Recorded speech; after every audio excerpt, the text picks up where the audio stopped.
nos cansamos de haberlo dicho durante estos 2 años, que a mi juicio el mejor libro, o quizá el único libro de investigación sobre el peronismo serio, con documentación, con archivos que se encontraron de esa época, con un trabajo realmente extraordinario que hizo Marina Cabat con otra gente. Y hoy pensábamos, ahora que se vienen las elecciones, que podría aportar algo, saber algunas cosas de la historia, porque lo que yo pienso y pensamos mucho, que cuando la historia se cuenta mal, o se cuentan historias o se relata mal, después se cometen los mismos errores. Y creo que uno de los problemas que tenemos en la Argentina es eso. Por eso la tenemos en línea, a Marina Cabat. ¿Cómo te va, Marina? ¿Cómo estás? Muy bien, Roberto. ¿Qué tal? Gracias por atendernos, ¿eh? No, por favor. Sabemos que en estos momentos estás ocupada y que, bueno, tuviste que hacerte un tiempito para charlar con nosotros.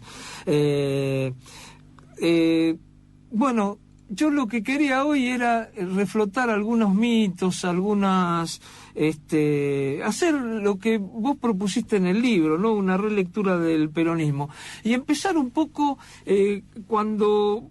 Ahora, a 2 años de haber publicado el libro, ¿qué es lo que podés destacar de ese peronismo y qué ese peronismo que vos encontraste con toda la documentación que estudiaste y cuál es su incidencia ahora, ¿no? Podría ser la otra parte. A ver, una de las cuestiones que más destaco de la investigación y que se reactualiza de nuevo ahora son quizás 2 aspectos, que es la política económica del peronismo cuando le toca gobernar durante la crisis, ¿sí? El intento de establecer esto que Perón llamó en su retorno en el 73 el pacto social, pero que es el mismo tipo de propuesta que también ya tuvo en sus primeros gobiernos a partir de que en 1949 apareció en el horizonte la crisis. Uh-huh. Y que siempre fueron políticas que con nombres grandilocuentes, ¿sí? Como pacto social, acuerdo nacional, distintas nombres de fantasía que se le ponen, estuvieron vinculados a un ajuste severo a los trabajadores, ¿sí? Que es lo que hace que los trabajadores en términos salariales terminan el segundo gobierno peronista con el mismo nivel de salarios con el cual habían arrancado toda la etapa peronista. Habían tenido una alza muy grande entre 45 y 46, pero luego perdieron todo lo que habían ganado. Y eso tiene que ver con las políticas que el peronismo empieza a implementar 48, 49 y profundiza después, que tienen que ver con un ajuste, con congelamiento de los aumentos salariales, con límites a la negociación colectiva, que es lo mismo que se repite luego con el Pacto Social del 73, y que es lo que nos está proponiendo Fernández ahora, y que la cúpula sindical ya parece estar acordando y firmando con los ojos cerrados. Uh-huh.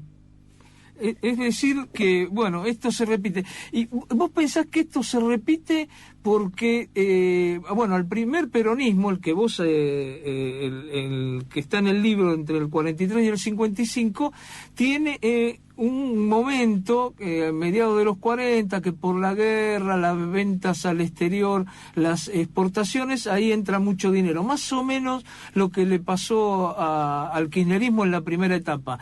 Las commodities estaban en 600 y pico dólares, cuando en el final del menemismo estaban en 120 y pico, la soja.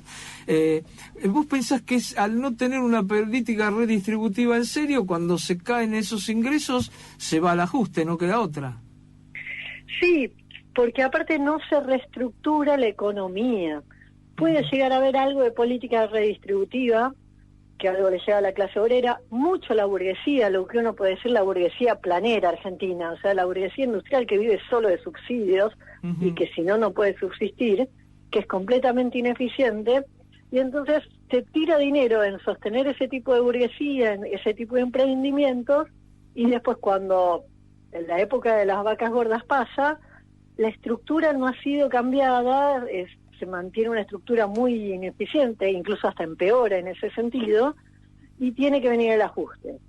Y el ajuste llega en forma muy brutal para la clase obrera, con medidas muy fuertes. No es casual que en el año en que empieza todas las medidas de ajuste económica de 1949, es el año que se reprime la huelga de telefónicos, deteniendo y torturando a las telefonistas. Es el año en que hay modificaciones en todo el esquema de servicios de inteligencia y represión al movimiento obrero. Y es un momento en que se va a ajustar mucho más la censura y mucho más todo lo que tiene que ver con las organizaciones parapoliciales. Y ante eso es lo que va a contener en los años siguientes, con toda esa estructura, las protestas sociales, la demanda de aumento salarial. Hay que pensar que desde el 50 al 54, Perón frena toda negociación salarial. ¿Sí? En realidad más, porque los convenios son del 48, en el 50 los hace extender 2 años más, y hasta con el segundo plan quinquenal pauta un porcentaje de aumento de salarios, un porcentaje de aumento a precios, que los precios no se cumplen, los salarios sí quedan ahí congelados, y entonces hay una inflación muy grande y un deterioro del salario real muy fuerte. Y todo daría la sensación que a eso vamos con Fernández. Y un elemento que también se repite de una etapa a otra es el uso de la represión parapolicial para sostener estas políticas de ajuste. Y que como un gobierno que se dice popular no puede reprimir abiertamente, sale a hacer una represión a través de organizaciones parapoliciales. La Alianza Libertadora Nacionalista en los primeros gobiernos peronistas, la AAA en el retorno de Perón en los 70, y el uso de patotas ahora bajo el kirchnerismo. Claro, los que mataron a Mariano Ferreira, por ejemplo, ¿no? Como ocurrió con Mariano Ferreira, con el asesinato de Mariano Ferreira, o como ocurrió hace poco en Chubut con Arcioni usando patotas contra los docentes. Con los petroleros de patotas, claro. Con la patota de los petroleros, exactamente. Roberto, ¿me permitís paso un chivo a futuro? Sí, pasalo, dale. Un compañero nuestro de Razón y Revolución, del Centro de Estudios de Investigación en Ciencias Sociales, Fabián Harari, sí. Terminó en estos días, está entrando a prensa, un libro de él que precisamente estudia, sistematiza todos estos casos de represión parapolicial mediante el uso de patotas. Bueno. Y el libro se va a llamar La Triple K. La Triple y K. tiene que ver con esto, el uso sistemático de patotas para reprimir la protesta social. Bueno, ya lo estamos esperando para leerlo y para invitarlo a Fabián que venga acá en cuanto esté el libro. Volvemos, Marina, al peronismo. Digo porque, insisto, una historia mal contada hace que se repita, ¿no? Y bueno, y vos lo decís, hay muchas cosas que estamos viviendo que es parecido. Ahí en Perón Leaks hay una cantidad de documentación, inclusive de los servicios, cosas que ustedes han juntado, y donde se ven las brutales persecuciones, y llama mucho la atención el tema de los docentes, ¿no? El tema de cómo los docentes que había un sindicato, se tenían que alinear a ese sindicato, y había una represión ahí, feroz a los docentes, que los hace que en el 57, en plena dictadura, hayan tenido que celebrar el estatuto del docente, el decreto de la dictadura, porque no había ningún docente que no fuera peronista que podía dar clase, ¿no? Sí, los docentes tienen son un sector sobre el cual el peronismo hace un foco muy fuerte en la represión. hasta el caso extremo de crear un enlace de la CIDE dentro del Ministerio de Educación. Ujú. Esto se hace en el 52. Y eso genera todo un espionaje sistemático sobre los docentes, que por un lado tenían que probar ser peronistas para poder acceder a cargos, a clases, pero que después debían sostener eso día a día, esta idea de libros que para enseñar a leer con frases como Evita me ama. No era posible que este tipo de enseñanza se ejecutara si no había una fuerte coacción sobre los docentes, cuya tarea estaba controlada en todos estos aspectos, porque todos los expedientes de espionaje sobre la docencia muestran que hay un registro muy detallado de a qué actos asistían, a qué actos no asistían, actos políticos, digamos, Sí, sí. fuera de la escuela, misas, etcétera, y también qué daban en las clases, cómo enseñaban los temas que el peronismo bajaba, que tenían que dar, los homenajes que tenían que hacer, etcétera. Ujú. Ahí el peronismo, lo que queda claro cuando en lo que uno puede leer en el libro, leyendo inclusive toda la documentación que está transcripta en el libro, es que queda claro que viene fundamentalmente a frenar las luchas que eran muy fuertes de la izquierda, ¿no? En esa época, antes del 43, antes del golpe de Estado, de los comunistas, socialistas, anarquistas. ¿Por qué pensás que en los últimos por lo menos 20, 30 años la izquierda haya de alguna manera se haya arrepentido de no haber acompañado al peronismo? ¿Qué pensás? ¿Por qué pasa eso?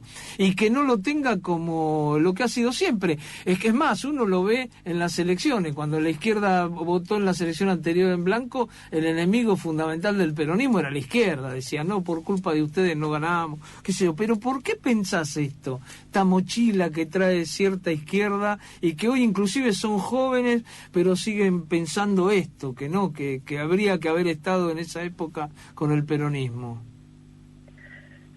Acá tiene mucho que ver con las direcciones de la izquierda y su orientación política.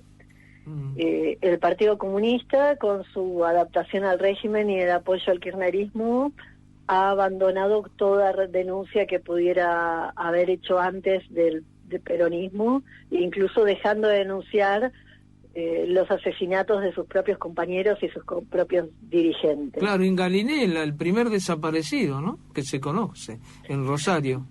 Por ejemplo, Jorge Calvo, que es un dirigente de la Federación Juvenil Comunista, asesinado por la Alianza Libertadora Nacionalista, pero con clara convivencia policial, porque la sección especial de la policía, aquella que se dedicaba a las torturas y a perseguir a los comunistas, lo da por muerto una semana antes de que acontece su asesinato. Y se conocieron estos datos hace poco y no hubo la reacción que debiera haber habido. Claro. Pero por otro lado, esto es el comunismo. Por otro lado está el trotskismo, que uno podría decir, uno como no vivió con fuerza la represión peronista, en gran medida tiene una lectura más condescendiente, que uno lo escucha desde Altamira hasta Miriam Bregman, son demasiado condescendientes y pareciera que desconocen por completo toda la faceta represiva del peronismo. En esa época el trotskismo también era muy pequeño, ¿no? Digamos, la participación, el comunismo no era más fuerte, ¿no? Claro, el trotskismo era minoritario y en ese sentido no es un blanco de las fuerzas policiales, de la represión. Llega a haber algún expediente en el cual va la policía a visitar a un militante trotskista y el informe que hace es que la persona dijo que era trotskista, así que la van a dejar tranquila porque tenían como enemigo común al comunismo. Al comunista, el Partido Comunista, claro. Entonces, ahí uno ve un elemento de la historia. El otro elemento más contemporáneo tiene que ver, a mi juicio, con la adaptación del trotskismo, al menos del trotskismo argentino, al régimen democrático burgués, un creciente reformismo en sus filas, donde, y bueno, si el socialismo dejó de ser un objetivo real para vos, quien combate el socialismo deja de ser un enemigo real para vos. Claro.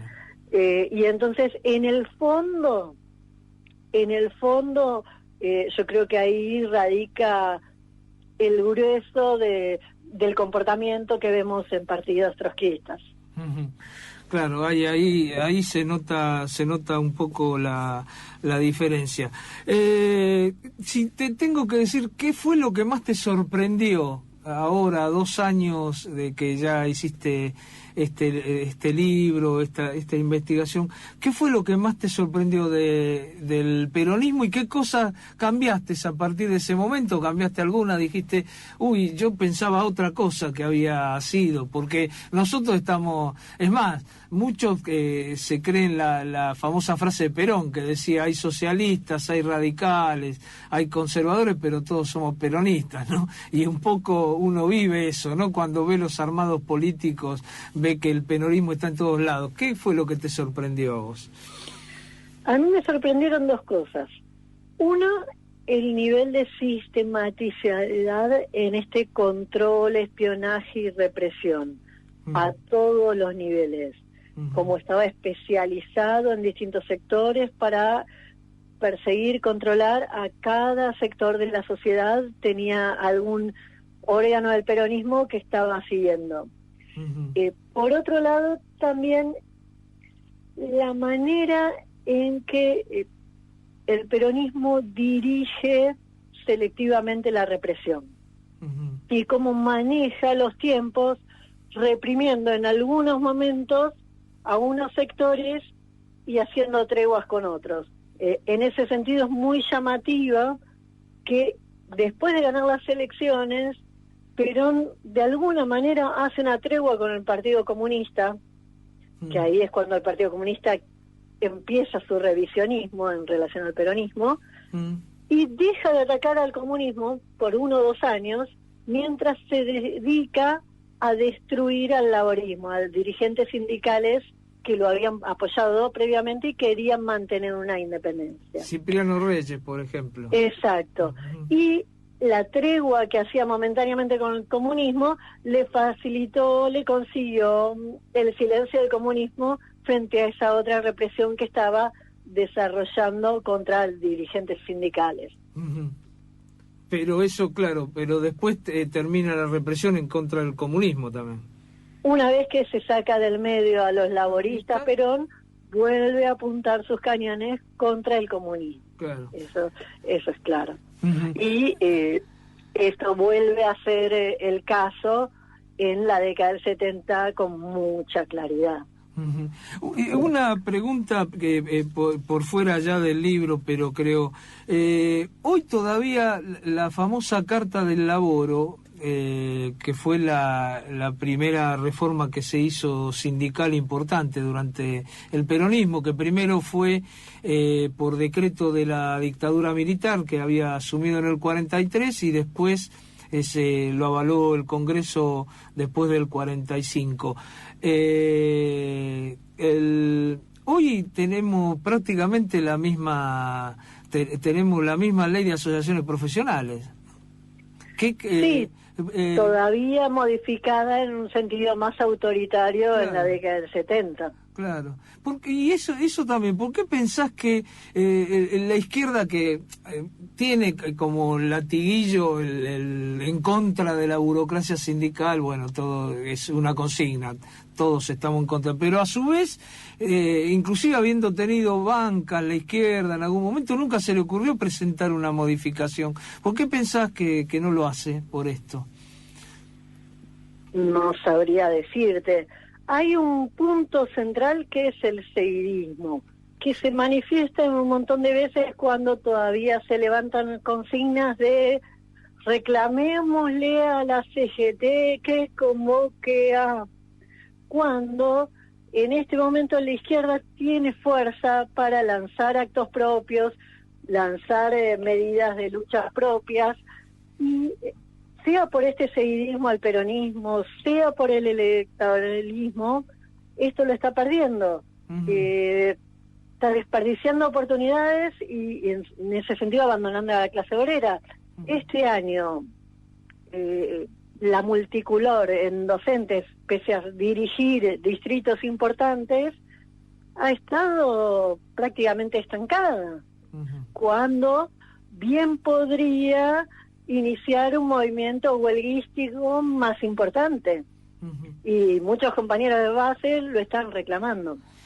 Marina, para terminar, yo la verdad que te agradezco mucho todo este tiempo, pero me parecía importante que charláramos un poco de esto, porque creo que tiene que ver con el futuro, con lo que lo que nos espera de acá en adelante, lo que nos ha pasado en los últimos tiempos y lo que nos va a pasar en el futuro.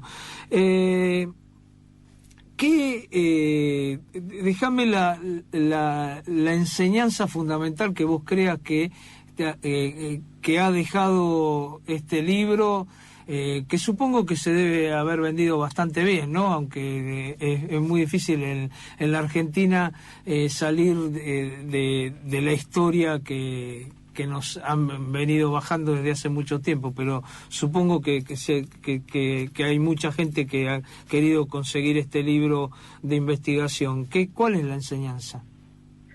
Que no se puede estudiar o pensar el peronismo en cualquiera de sus momentos históricos mirando solo algunas de sus acciones.